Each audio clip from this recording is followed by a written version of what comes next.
you're sitting down to write, are you drawing inspiration from your real life, or is this a total, I don't want to say fantasy, but total fiction, or are you drawing those things in from your current reality?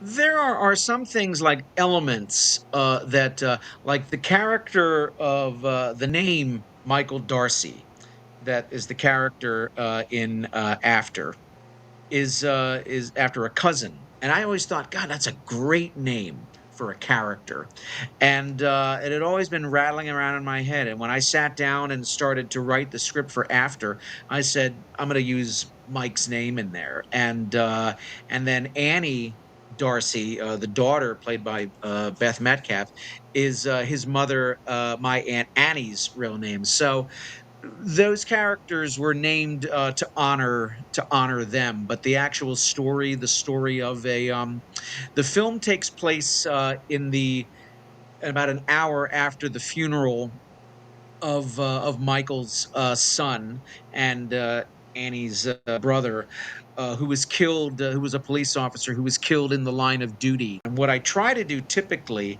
is I try to come up with the beginning and the end first and fill in the blanks of the middle. How do we get there? And try to make it as honest and true as possible. But the moment I knew that and a lot of the stuff that I write also, I like having it in one location.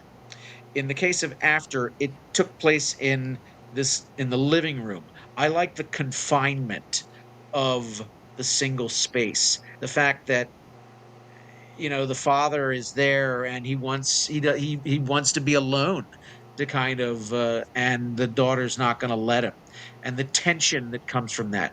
And like just in the single location that an audience and so the characters come first and the story to build the story around them.